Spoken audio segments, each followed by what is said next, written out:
How I lost God's blessings in one business deal. I signed the papers on a Tuesday, coffee steaming, palms dripping, and that tiny voice in my ribcage whispering, "Don't." 6 months later, the cash was gone. My prayers sounded like dial-up static, and sunrise felt like a threat. One brushed-off nudge from God didn't just cost me money. It cost me the easy breath certainty that heaven was still on the line. The before. How it all started. Business was humming. My little marketing shop had cracked 6 figures for the first time, and I confused momentum with blessing. A college buddy, call him James, floated a merger. His code, my clients, bigger pawns for both of us. On paper, it looked like a Disney ending. I told friends, God's opening a door. I never asked him to check the hinges. Somewhere inside, caution kept tapping, but I called it nerves and kept jogging. The check I silenced. Oh boy. During due diligence coffee, James shrugged at ethics questions. "We'll optimize taxes later," he laughed. Every red flag flapped. I folded it into a drawer labeled fix eventually. God's voice felt like a car I kept passing on the interstate there, then gone. I picked the comfort of agreement over the discomfort of obedience. I told myself partnership is compromise. Jesus never said that, but Excel did. The downfall, the beginning of a tough lesson. 90 days in, clients felt the tilt. Deadlines slipped, invoices grayed, and the office mood turned to side-eye. My morning devotional evaporated, because shame set a louder alarm.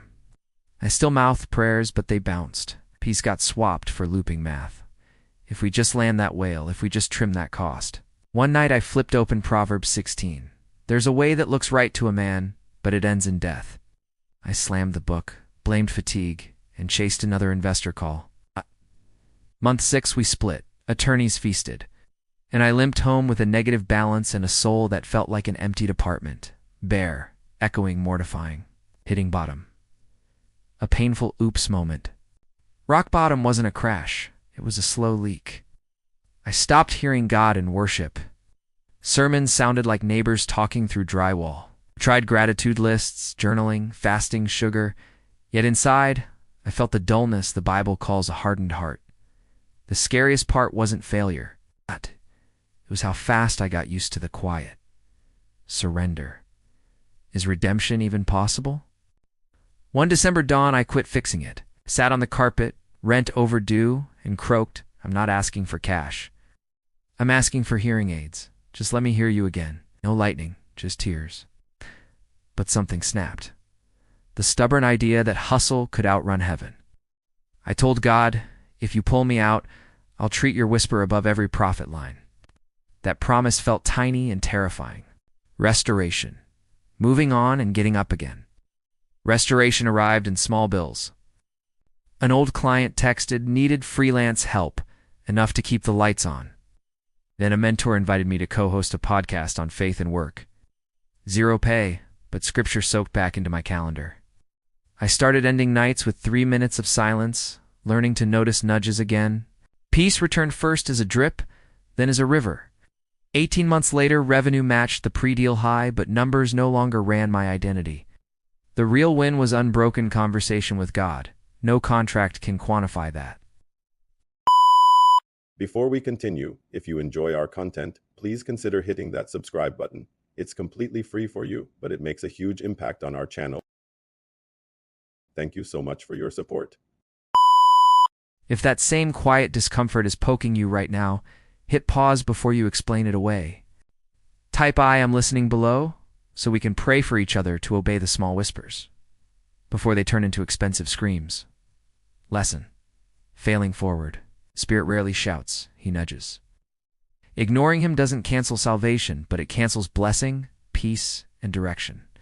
Deals built in stubbornness may stand for a season, yet they wobble under eternity's inspection. My job isn't to calculate upside, it's to guard the connection. Success that needs God on mute is just polished poverty, encouragement. God is still with me. Maybe you've wandered too. Scripture shows the way back. Return, confess, realign. God's mercies reset every sunrise.